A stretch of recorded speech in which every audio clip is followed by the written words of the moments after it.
यतो सर्वं यः सर्वं सर्वतः यस्य सर्वमयो नित्यं तस्मै सर्वात्मने नमः। ओम शांति शांति शांति। ओम श्री राम जय जय राम। श्री राम जय जय राम। श्री राम जय जय राम।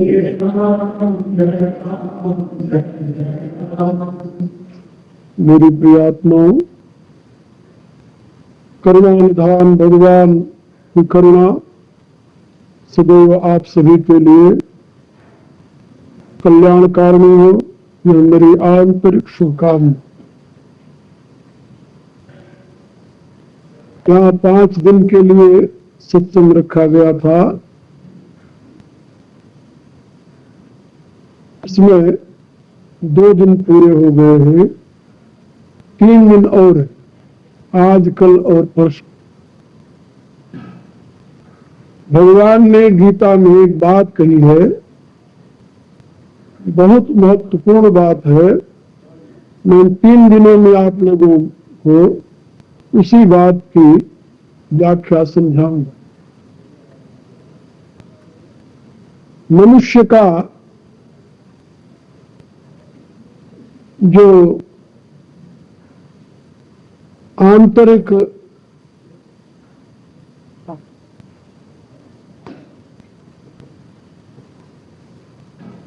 मनुष्य का जो आंतरिक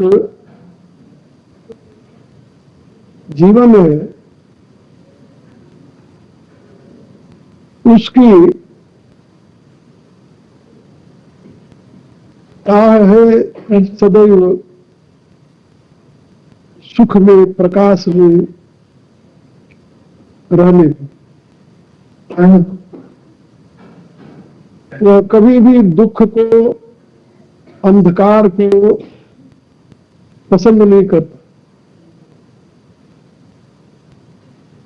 संसार में जितने हम कर्म करते हैं, उन कर्मों के परिणाम में हमें अपनी चाह के विपरीत फल मिलता है। दुख, अशांति, संताप आदि। कर्म हम करते हैं सुख के लिए, बदले में मिलता है दुख। प्रयत्न करते हैं प्रकाश प्राप्त करने के लिए, बदले में जाते हैं अंधकार में। ऐसा विपरीत परिणाम क्यों होता है? इस विषय में हर एक व्यक्ति सोचता है, समझता है, और जब उसकी समझ काम नहीं करती तो वो जानने की चेष्टा करता है दूसरे से। भगवान ने गीता में बताया कि भाई, दुख को ही नरक कहते हैं, और उस नरक का एक अर्थ होता है अंधकार। वेद में, उपनिषदों में, महाभारत में और भी कई ग्रंथों में उसे अंधकार के रूप में ही समझाया गया है। और अंधेरे में दुख मिलता है, भय मिलता है, संताप होता है, ये तो आप लोग जानते हो। इसलिए भगवान ने मनुष्य के लिए एक संदेश दिया, बहुत महत्वपूर्ण संदेश है। संदेश क्या है? त्रिविधम नरकस्येदं द्वारम, ये 3 नरक के द्वार हैं। करते क्या है? नाशनम आत्मनम, आत्मा का नाश करते। कौन कौन से नरक के द्वार हैं जो आत्मा का नाश करते हैं? काम, क्रोध तथा लोभ। तस्मात् एतत् त्रयं त्यजेत्। काम, क्रोध और लोभ, ये तीनों नरक के द्वार हैं, आत्मा का नाश करते हैं, इसलिए इन तीनों को त्याग देना चाहिए। ये मनुष्य मात्र के लिए भगवान का आदेश। यदि आप नरक से बचना चाहते हैं और अपने आत्मा का विनाश नहीं करना चाहते, 2 चीजें। नरक माने दुख, अंधकार, दुख। यदि आप नरक से बचना चाहते हैं और अपना नाश नहीं करना चाहते, आत्मा का विनाश नहीं करना चाहते, तो भगवान के इस आदेश को अपने जीवन में उतारना हो। त्रिविधम नरकस्येदं द्वारम नाशनमात्मन, कामो क्रोधो तथा लोभस्तस्मादेतत् त्रयं त्यजेत्। नरक के ये 3 दरवाजे हैं। ये क्रमबद्ध नहीं है कि पहला दरवाजा ये है, दूसरा वो है, तीसरा वो, ऐसा नहीं। ऐसे 1, 2 और 3 इस ढंग से। यदि आप अपने आप को दुख और विनाश से बचाना चाहते हैं तो इन तीनों को त्यागना पड़ेगा। क्या कहा भगवान ने? तस्मात् एतत् त्रयं त्यजेत्। इसलिए इन तीनों का त्याग करना चाहिए। इनको आप बुलाते नहीं हैं, ये अपने आप आते हैं। और इनकी आप चाह नहीं करते, अपने आप आपके साथ लग जाते हैं।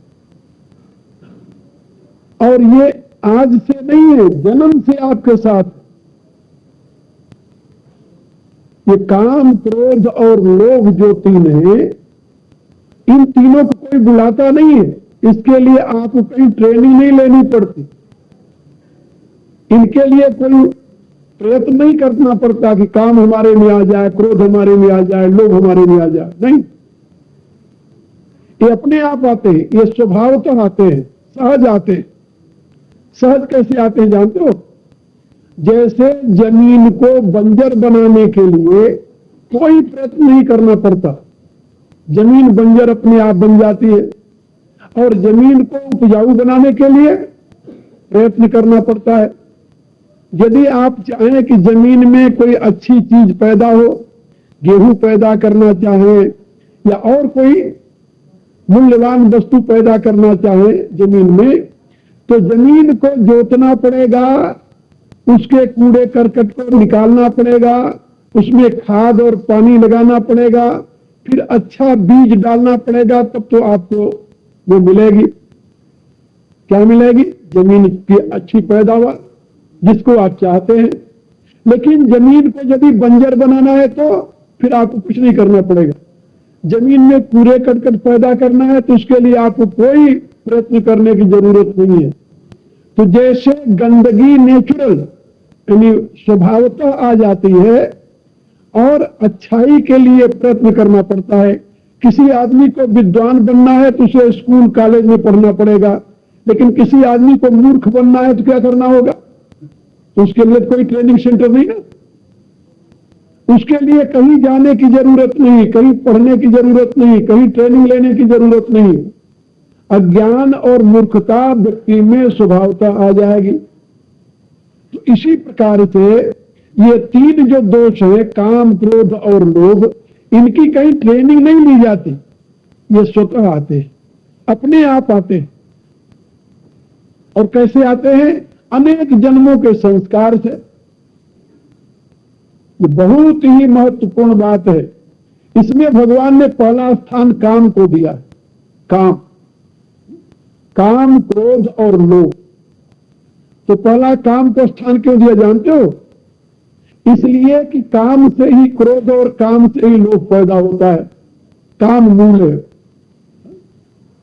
काम यदि पूरा हो जाए, कामना जो आप किए यदि वो पूरी हो गई तो लोभ पैदा हो जाएगा, थोड़ा और मिल जाए। आपने कोशिश किया 10 रुपए मिल जाए, यदि आज 10 मिल गए तो कल होगा कि आज 20 मिले तो बहुत अच्छी बात होगी। तो 10 के बजाय 20, 20 के बजाय 40, ये मल्टीप्लाई करता हुआ कहीं अंत है इसका, कहीं अंत नहीं। हमने ऐसे लोगों को देखे हैं जो मुश्किल से मेहनत करके एक बार रोटी खाते थे, अब उनके पास लाखों रुपया है लेकिन शांति नहीं। वो यही कहते रहते हैं क्या करूं। कभी कभी कहते हैं गुरुजी वो जीवन मेरा बहुत अच्छा था, वो जीवन। कहते हैं ईमानदार लोग हृदय से कहते हैं कि गुरुजी वो जीवन बहुत अच्छा था, दिन भर मेहनत करके जो भोजन करके नींद आती थी। अब भगवान ने इतना दे दिया कि रात में नींद नहीं आती। रात में नींद क्यों नहीं आती भाई? इसलिए कि 3 प्रकार का भय लगा हुआ है। 3 प्रकार का भय क्या है? ये जो इतना आया है ईमानदारी से तो आया नहीं, इसके साथ की है बेईमानी। और ऐसा न हो कि कभी सरकार का छापा पड़ जाए, तो एक तो सरकार का भय है, और दूसरा ऐसा न हो कि कोई चोर आकर ले जाए। डाकू आते हैं, जिसके घर में कुछ होता है तो पहले से ही गन दिखाए उठा कर ले गए। तो सरकार का भय और डाकू का भय, 2 भय तो ये रहा। और तीसरा भय अपने अंतर का, जो अंतर उनका अधिकार, इतना इकट्ठा तो कर लिया, क्या करेगा, क्या करेगा इसे लेकर के। और जिसके लिए ये सारा किया है वो कब तुम्हारा साथी होगा? अंतर उसका अधिकारता है, अंतर का भय, उसको अंतर का भय कहते हैं। तो 3 प्रकार के भय से वो पीड़ित रहता है। तो मेरे कहने का प्राय कि काम यदि पूरा हुआ तो लोभ को जन्म देता है, और काम पूरा नहीं हुआ तो क्रोध को जन्म देता है। काम पूरा नहीं हुआ तो क्रोध को पैदा करता है। कामात् क्रोधो विजायते, काम से क्रोध उत्पन्न हो जाता है क्योंकि पूरा नहीं हुआ। जो चाहता था वो नहीं मिला इसलिए क्रोध आ गया, और जो चाहता रहे मिलता रहे तो लोभ बढ़ता जाता। जिन प्रतिलाभ लोभ अधिकाई, फिर उसका कहीं अंत नहीं होता कितना हो जाए। तो इसलिए भगवान ने काम को मूल में रखा। कहा भाई देखो, सबसे पहले तुम जो जड़ है तुम्हारे दुख का, तुम्हारे संताप का, तुम्हारे पीड़ा का, तुम्हारे लिए अंधकार का और तुम्हारे पतन का, भगवान ने इसको पतन कहा है, विनाश कहा ना। त्रिविधम नरकस्य इदम द्वारम नाशनम आत्मा, आत्मा का नाश करने वाला। तो दूसरे अध्याय में भगवान ने क्या बताया? ध्यायते विषयान पुंसः संगस्य सुपजायते, संगात संजायते काम, कामात् क्रोधो विजायते, क्रोधात् बोध सम्मोह, सम्मोहाय स्मृति विभ्रमो, स्मृति भ्रंशात् बुद्धिनाशो, बुद्धिनाशात् प्रणश्यति, का सर्वनाश हो जाता है। काम के द्वारा विषयों का चिंतन विषयों में राग पैदा कर देता है। राग प्रबल हुआ तो काम रूप में परिणत हो जाता है। काम किसे कहते हैं जानते हो? जिस इच्छा को बिना पूर्ण किए आप चैन से न रहे, जो आपको व्यथित कर दे, अंदर को व्यथित कर दे और आपको विवश कर दे उसको पूर्ण करने के लिए, उसको काम कहते हैं।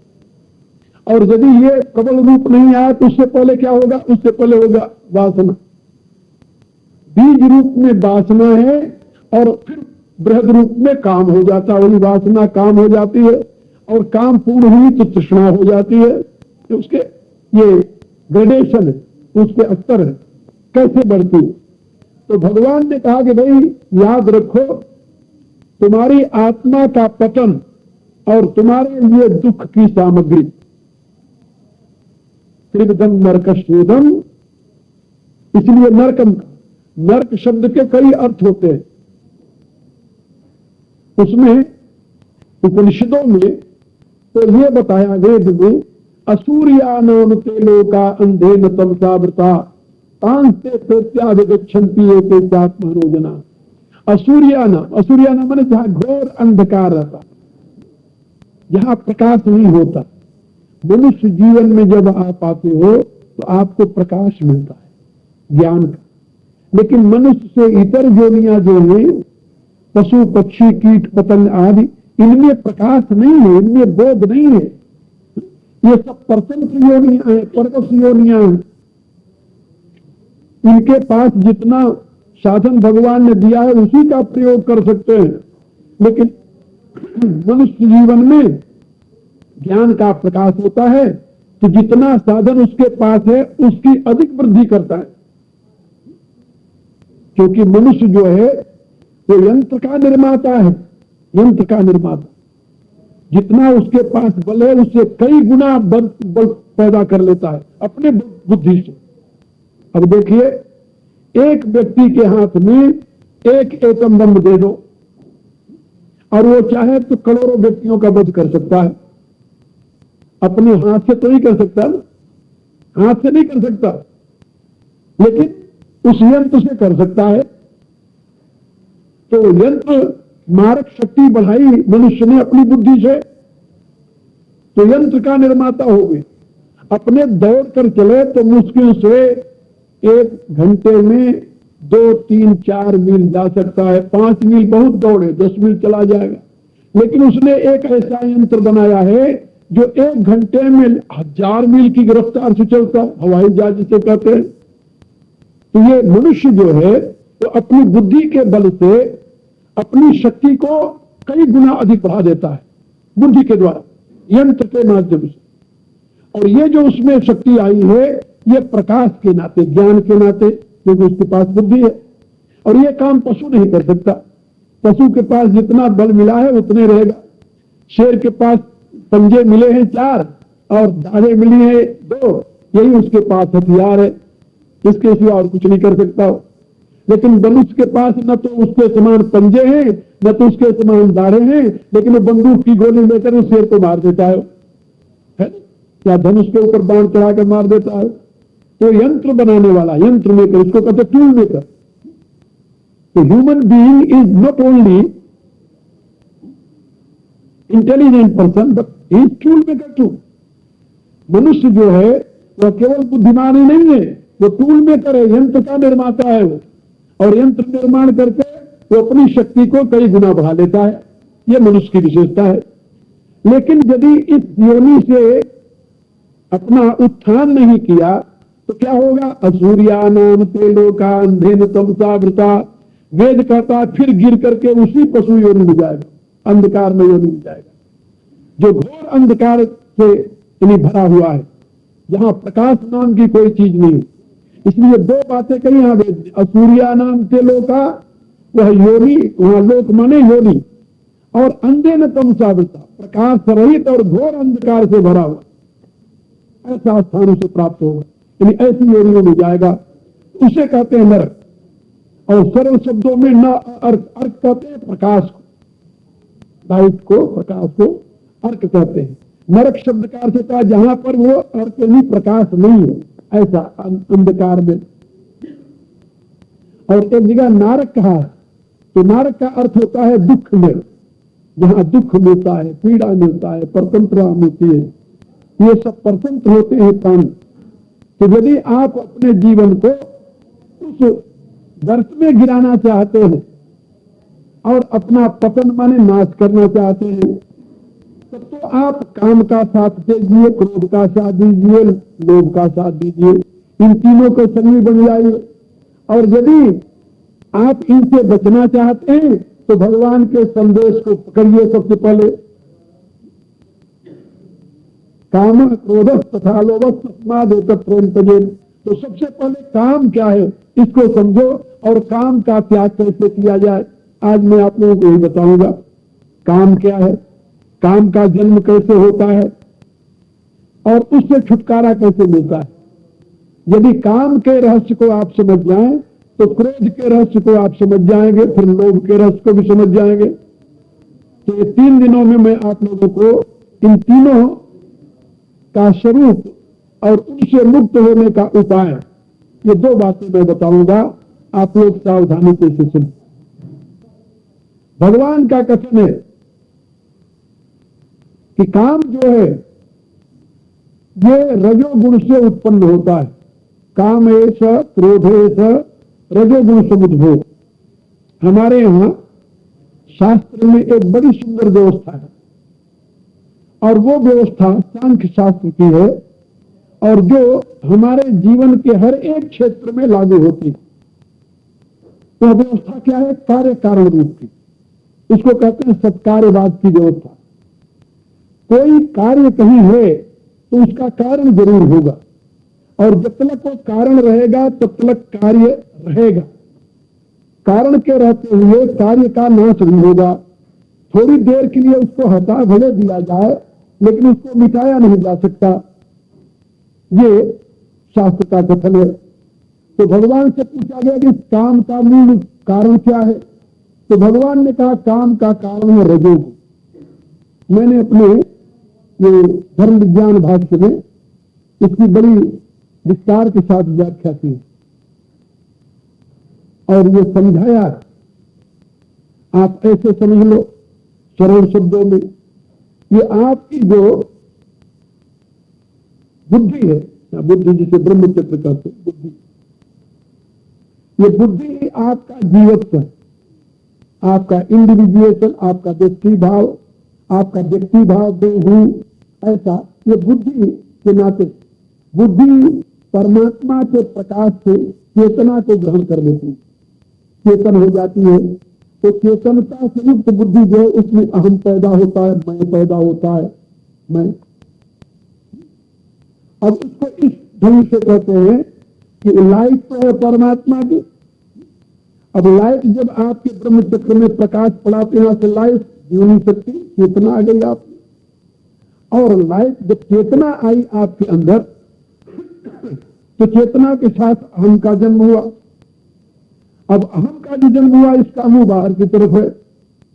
अब अहम जब बाहर की तरफ देखा तो अपने में अभाव की अनुभूति की। अभाव, अभावन कमी, तो उसे अपने में कमी लगी। जब कमी लगी तो उस कमी को पूर्ण करने के लिए अब उसमें कामना का जन्म हुआ। तो कामना कहां से पैदा हुई जानते हो? कमी को अनुभव करके उसके पूर्ण करने के साधनों की कामना उत्पन्न हो गई।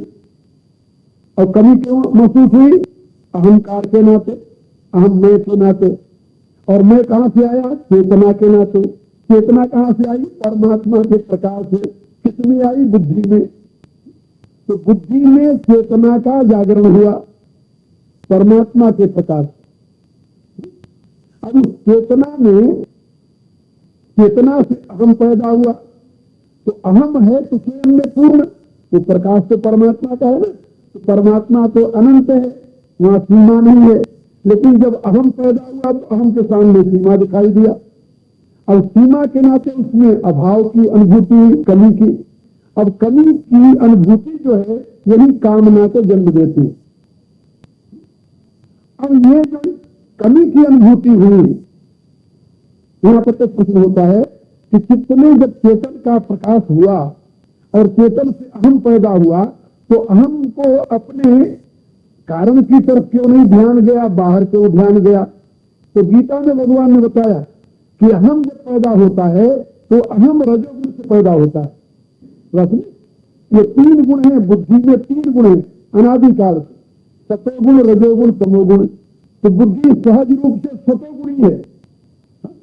जब सतोगुणी बुद्धि में अहम का जागरण होता है तब वो अहम क्या होता है? शिव। इसको कहते हैं अहंकार शिव बुद्धि अज मनुष्य चित्त महान। तो शिव स्वरूप है और वो अपने कारण रूप का अनुभव करता हुआ शिवोहम शिवोहम शिवोहम ऐसा अनुभव करता रहता है। लेकिन जब उसमें सतोगुण की बजाय रजोगुण आ जाए बुद्धि में तो बुद्धि में रजोगुण आते ही वो शिवोहम भूल जाता है, फिर वहां शिवोहम नहीं होता, फिर अपने यथार्थ स्वरूप को भूल गया, फिर आया को हम मैं कौन। अब को हम आ गया उसमें, मैं कौन। जब बच्चा पैदा होता है तो रोता है, तो रोते समय क्या बोलता है मालूम? कहां है ना, कहां, तो कहां करता है, क्योंकि अभी तक जो श्रीमद् भागवत की बात समझाई गई कि अभी तक वो माता के उदर में जब था तो परमात्मा की कृपा से उसे तत्व ज्ञान मिला और उसे अनेक जन्मों का बोध हुआ, और अनेक जन्मों का बोध होने से उसने परमात्मा से प्रार्थना की, हे प्रभु अब आप मुझे इस नरक से बाहर निकाल दो, मैं बाहर जाकर के आपका भजन करूंगा और कुछ नहीं करूंगा, केवल आपका भजन करूंगा। और जब बाहर आ जाता है तो पवन पैरो परमात्मा उसे प्रसव कौन प्रेरित करता है। जब वो बाहर आ जाता है माँ की कुक्षी से, तो बाहर आते ही अब वो जो ज्योति देख रहा था ना, परमात्मा का जो बोध था वो तो खत्म हो जाता है बाहर आते, और फिर वो सोचने लगता कि कहाँ यहाँ कहाँ पहुंच गया कहाँ, लेकिन वो थोड़ी दो एक बार ही कहता है कहाँ, उसके बाद में ठीक हो जाता है। अब परिणाम क्या होता है जानते हो? तुलसीदास जी ने लिखा कि दूध परत बाद दाबर पानी आता है आकाश, यदि ऐसे हाथ में ले लो कितना स्वच्छ होता है बादल का जो पानी गिरता है, लेकिन वो यदि पृथ्वी पर पड़ जाए तो फिर आप उसको निकाल सकते हो उतना पवित्र नहीं। भूमि परत में दाबर पानी जिन जीवी माया लत पानी, तो जब वो पृथ्वी पर पड़ा तो गंदला हो जाता है, जैसे पृथ्वी पर पड़ते ही वह विशुद्ध जल गंदला हो जाता है, ऐसे संसार में जन्म लेते ही माया उसको दबो लेती है। लड़का है तो वहां पर माताएं बैठी गीत गाने लगती है, लड़का हो गई बधैया हो गई, और लड़की है तो हो सकता है भी चला रहे तो क्या हो गया, आजकल यही हो रहा। ये जो स्थिति है ये स्थिति मनुष्य के जीवन में, तो ये बात बताई गई कि मनुष्य के रजोगुण के नाते, रजो प्रधान मनुष्य जीवन है, रजोगुण की वृद्धि के नाते उसमें यो हम का बोध नहीं होता, उसमें को हम की जिज्ञासा जागृत होती है और वो उसी में उलझ जाता है, समझ नहीं पाता कि मैं कौन, और उसके नाते उसमें अहम का जन्म हुआ। और अब वो देखता है कि शरीरो हम, ये शरीर में हूं, फिर थोड़ा बड़ा हुआ तो उसको लगता है ब्राह्मणों हम, क्षत्रियो हम, वैश्यो हम, कुल में पैदा हुआ, अब कुल के साथ आपको जोड़ देता बेचारा, फिर सोचता है कि मैं पुत्र हूँ, मैं कन्या हूँ, मैं इसका पुत्र हूँ, मैं इसका पुत्र हूँ, ये मेरे माँ है, बाप है, मैं और मेरा संसार बन गया सारा। जो विशुद्ध चेतन परमात्मा की दिव्य ज्योति है वो दुनिया के चक्कर में पड़ करके किसी का बेटा बन गया, किसी की बेटी बन गया, किसी का बाप बन गया, दुनिया के साथ संबंध जोड़ लिया, उसी में लग गया। अब वो भूल गया परमात्मा से जो प्रार्थना की थी कि हे प्रभु हमें जब बाहर निकाल दो तो मैं आपका भजन करूंगा और कुछ नहीं करूंगा। अब वो भूल गया। तो मातु के गर्भ में कौल कियो तो भूल गयो जब बाहर आयो। माता के उदर में जो परमात्मा से उसने वचन दिया था कि प्रभु, प्रतिज्ञा की थी कि प्रभु मैं बाहर जाकर केवल आपका भजन करूंगा और कुछ नहीं करूंगा, लेकिन बाहर आते हो भूल। लोग कहते हैं मैं तो अपनी वचन का पक्का हूं, जो मैं प्रतिज्ञा करता हूं उसको पूरा करता हूं। हम कहते हैं भले आदमी तू भगवान से प्रतिज्ञा करके बाहर आया तो वही पूरा नहीं कर रहा है, क्या तू अपनी वचन का पक्का करेगा? जो तूने परमात्मा से प्रतिज्ञा की थी, उसे वचन दिया था, वही नहीं तो पूरा कर रहा है, तो और क्या पूरा करेगा? मात के गर्भ में कौल कियो सो तो भूल गयो जब बाहर आयो। ये श्रीमद् भागवत में इसका बड़ा सुंदर विवेचन है और तुलसीदास जी ने विनय पत्रिका में इसका बड़ा सुंदर विवेचन किया, बहुत सुंदर विवेचन किया। मेरी एक पुस्तक है संघ संदेश नाम की, उसमें मैंने उसका सार दिया, उसने समझाया है। मेरे कहने का अभिप्राय कि मनुष्य की जो स्थिति है वो उस कामना के वशीभूत होकर के संसार में आबद्ध हो।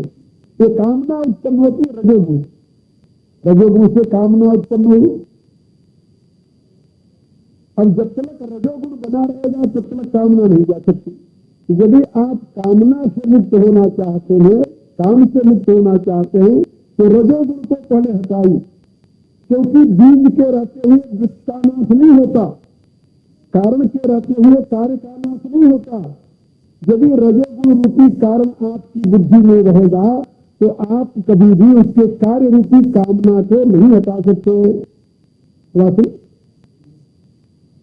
अंग्रेजी में उसे कहते हैं लाइफ, लाइफ एंड लव। पहले ब्रह्म चक्र में परमात्मा का प्रकाश पड़ा, लाइफ आई, लाइफ से उसमें चेतना जागृत हो गई, लाइफ आ गई, और लाइफ जो थी वो लव रूप में परिणत हो गई, कामना रूप में परिणत हो गई। और इसी बात को ऋग्वेद में कहा है, कामस्तग्रे समवर्तदाधि। भगवान का सबसे पहले मनुष्य में कामना का जन्म होता, मनुष्य में नहीं, मनुष्य में कामना का जन्म नहीं होता। वेद में तो ये बात बताई गई है कि जो समष्टि प्रकृति है ना, प्रकृति का समष्टि रूप, उसमें जो परमात्मा के प्रकाश से समष्टि बुद्धि में अहम पैदा हुआ, जिसको हिरण्यगर्भ कहते हैं, हिरण्यगर्भ। तो हिरण्यगर्भ जब ईश्वर रूप में प्रकट हुआ तो उसमें भी कामना का जन्म हुआ। सबसे पहले स अकामयत एको बहुश्याम प्रजायत, उसमें भी कामना पैदा हो गई, तुम्हें